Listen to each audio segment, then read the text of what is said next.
सद्गुरु के सानिध्य में समर्पण के संस्कार में आ जाती है जब कोई आत्मा, तो घट जाएगी उसके जीवन में अनुभूतियाँ, अनुभूतियाँ, अनुभूतियाँ, अनुभूतियाँ।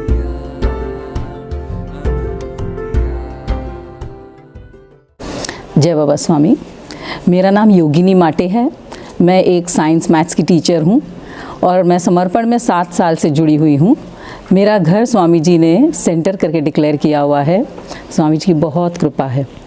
अनेक अनेक अनुभव हैं, उनमें से एक माँ को जो अनुभव जल्दी से याद आता है वही बताती हूँ। मेरी एक बेटी है जो आर्किटेक्ट है।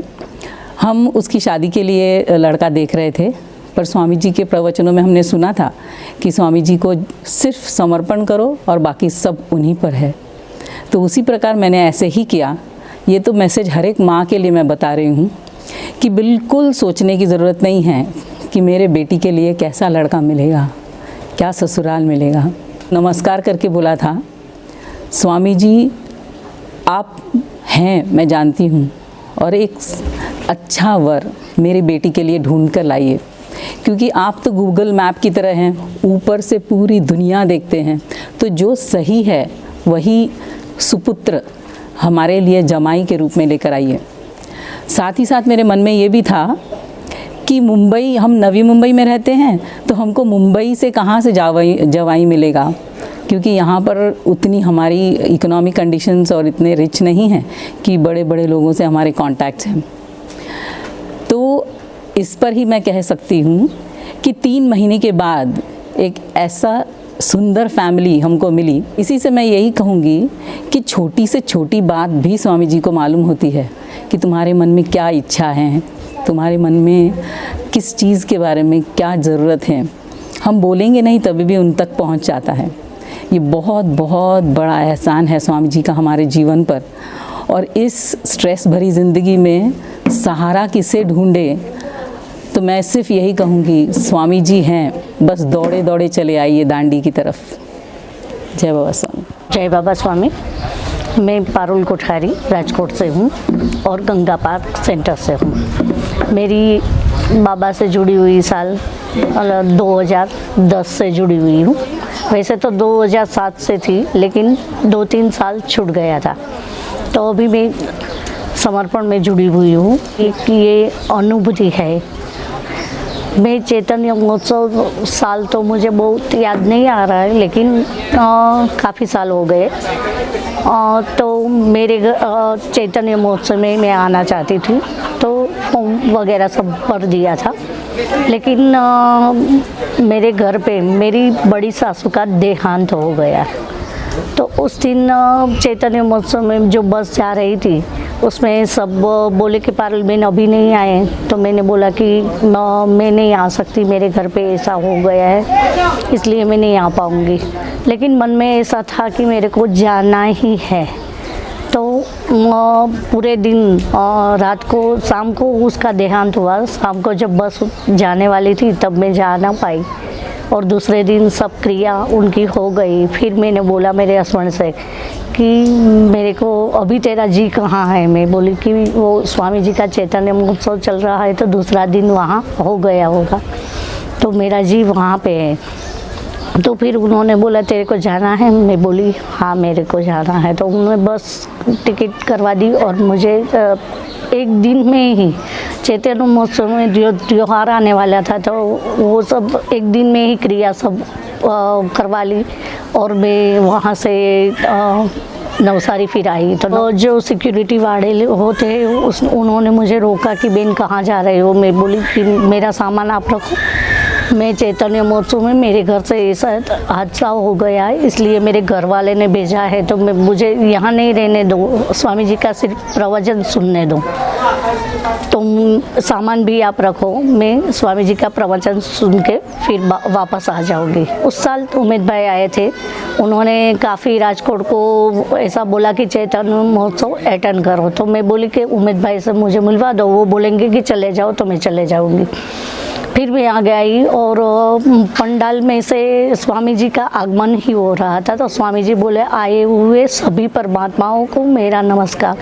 मैं बोली मेरे पिता ने मुझे अपनाया है तो यहाँ से कोई मुझे निकाल नहीं सकता, और मैं यहाँ आई और मुझे वीआईपी में जो भी था वो सब मुझे वहाँ का रजिस्ट्रेशन करवा के फिर मुझे सब कुछ यहाँ अटेंड करने मिला। 2 दिन चले गए थे, फिर भी मैंने चैतन्य महोत्सव बहुत ही अच्छी तरह से अटेंड किया। और स्वामी जी प्रवचन में बोले कि जिसको मैंने बुलाया हुआ था वो कहीं से भी 3 महीने पहले आपका रजिस्ट्रेशन हो जाता है, तो जिनका जो यहाँ बुलावा होता है मैं उनको बुला ही लेता हूँ।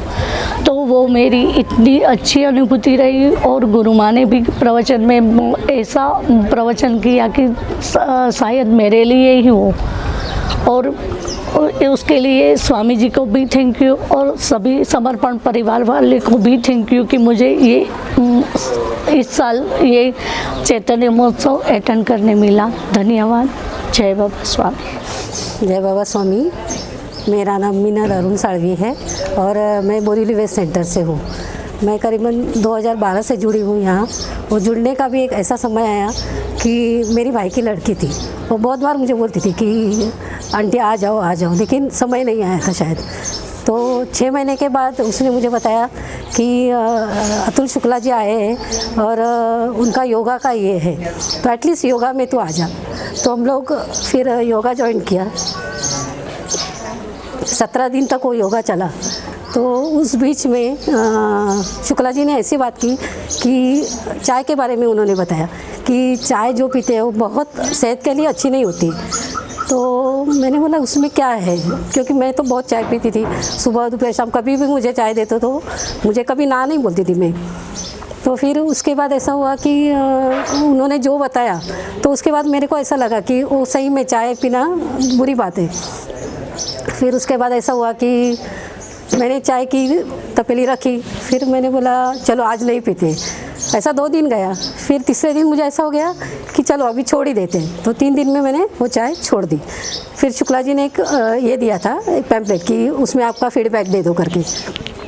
तो फीडबैक में मैंने पूरा ऐसा ही दोपहर के टाइम बैठी थी, तो पता नहीं क्या क्या लिखा मैंने कि चाय एक, हम लोग जैसे लिखते हैं ना पानी एक अपना जीवन है, तो मैंने ऐसा लिखा कि चाय एक ऐसा मेरा जीवन था कि वो मैं लाइफ में छोड़ नहीं सकती हूँ, लेकिन पता नहीं कैसे छोड़ा।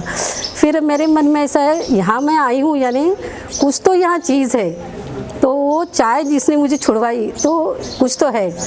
तो मैंने फिर वहाँ पूछा कि यहाँ मुझे जुड़ना है तो कितने पैसे भरने हैं, क्या फॉर्म भरना है, वो मुझे ज़रा डिटेल्स में बताइए। तो वहाँ जो बोरीवली वेस्ट सेंटर के आए थे उन्होंने मुझे बताया कि इसमें ये निःशुल्क रहता है और आप वो सेंटर में आ जाइए तो फिर शिविर हो जाएगा, तब तक आप ध्यान के लिए आ सकते हैं। फिर ऐसा हो गया, हम लोग गए। फिर सितंबर में ये था योगा। फिर 1 महीना में वहाँ ध्यान में गई थी, कुछ पता नहीं चल रहा था, खाली जाके बैठती थे। फिर नवंबर में 3 नवंबर से वहाँ पे शिविर चालू हो गया, शिविर हो गया। फिर अपने आप धीरे धीरे ये सब चलते गया और मैं इसमें जुड़ गई। जुड़ने के बाद उसके बाद मेरे घर में भी शिविर हो गया, मिस्टर जुड़ गए, फैमिली मेरी जुड़ गई, सब अच्छी तरह से हो गया। फिर ये मेरी पहली अनुभूति थी, बहुत ही मुझे ये हो गया। सेकंड ऐसा था कि अनुष्ठान के दरमियान ही 2 साल पहले हम लोग निकलने वाले थे रात को गाड़ी से। तो हम लोग लेडीज़ थे, मेरी 2 बेटी, मैं और एक अपनी सेंटर की शादी का। तो हम लोग रात को निकले करीबन 10 साढ़े 10 बजे निकले, क्योंकि 4:30 का ध्यान अटेंड करना था। तो ध्यान अटेंड करना था, इसके लिए हम लोग आ गए इधर और देखा तो ऑलरेडी 4:30 होने को आया और ध्यान चालू होने वाला था। तो हम लोगों ने क्या किया, घाई में ऐसे ही पर्स लेके मैं अंदर चली गई और मोबाइल तो बाहर रखना था, मोबाइल मैं अंदर ही लेके गई। और वहाँ हो गया, हम लोग ध्यान करने बैठे, ऐसे ही मेरा मोबाइल बजा तो मैंने तुरंत बंद किया। फिर एक 5 मिनट के बाद तुरंत सेकंड टाइम मोबाइल बजा, तो वो फिर ध्यान खंडवा में रहते थे, वो सेविका ने वो मोबाइल ले लिया और जमा कर दिया। फिर ध्यान होने के बाद मैंने उनको पूछा मोबाइल, तो बोले कि जमा कर दिया, आप उधर जाइए। तो मैं गई तो उन्होंने बताया कि नहीं, अभी 45 डेज़ तक आपको मोबाइल मिल नहीं सकता है। मैं बोली सॉरी, मेरी गलती हो गई, घाई में हम लोग गए थे। तो हो सके तो देखो आप दे सकते हैं। नहीं नहीं, अभी 45 डेज़ तक आपको मिलेगा नहीं, हम लोगों ने ऑफिस में जमा कर दिया। मैंने कोई बात नहीं है। तो लेकिन मेरे दिमाग में ऐसा था कि ये लोग ऐसा क्यों नहीं समझते, सेवक है ना, ऐसा क्या है, थोड़ी गलती भी हो जाती है ना, तो थोड़ा आप समझ लीजिए, ऐसा मेरे मन में पूरा दिमाग में चल रहा था। तो फिर ऐसा करते मैंने गुरु कार्य करने के लिए मैं भोजनालय में गई। भोजनालय में फिर भाजी वगैरह काटने का जो था वो काम कर लिया और नीचे उतरे। फिर ऐसा लगा कि कहाँ जाके बैठी, दिमाग में वही चल रहा था कि ऐसा क्यों हो गया मेरे से, कि ये गलती क्यों हो गई।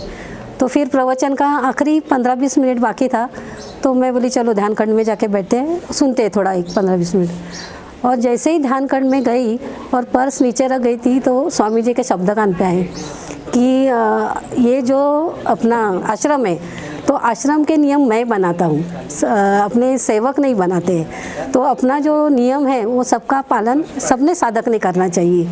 तो मेरे को इतना फील हो गया कि मैंने वो सेवक को कितना कुछ बताया कि आपको मोबाइल देने में क्या हर्ज है, ये है वो है, लेकिन वो तो स्वामी जी ने नियम बनाए हैं, तो वो तो तोड़ नहीं सकता, तो मैंने क्यों तोड़ा। मेरे को बहुत रोना आया उस टाइम में और बहुत रोई मैं बोली स्वामी जी मेरे से गलती हो गई। तो स्वामी जी ने उसके बारे में बहुत, प्रवचन में 10 मिनट शायद मेरे लिए ही था, तो मैंने बहुत वो सुना और मैं बाहर आ गई। फिर मैं बोली चलो एक बार ट्राई करते हैं, अगर दिया तो ठीक। तो मैं वो गेट पे आई, उनको पूछा कि दे सकते हैं क्या। तो उन्होंने इतना बताया कि आप एक आधा घंटा बैठ जाओ, होता है तो देखते हैं। उन्होंने इतनी अच्छी तरह से मेरे से बात की ना कि इतना चेंज मुझे पता नहीं कैसे हो गया। तो बोले कि ठीक है, आधे घंटे में आप आ जाओ। फिर आधा घंटा मैं उधर बैठी, लेकिन 15-20 मिनट में उसने मुझे मोबाइल रिटर्न किया। तो ये मेरी अनुभूति थी कि जब आप कभी भी आते हो आश्रम में, तो बोलते हैं ना कि किसी साधक को ब्लेम करना या कुछ ऐसा नहीं करना है। वो जो भी नियम है कुछ है वो अपने स्वामी जी ने बनाए हैं, तो उसका पालन करना अपना ही है। तो बस ये मेरी सेकंड अनुभूति थी। ऐसी बहुत सी अनुभूति आई है। तो मैं स्वामी जी से यही प्रार्थना करती हूँ कि आपके चरणों की धूल बन के हमें रखिए, अभी कभी भी दूर मत टूटिए। जय बाबा स्वामी।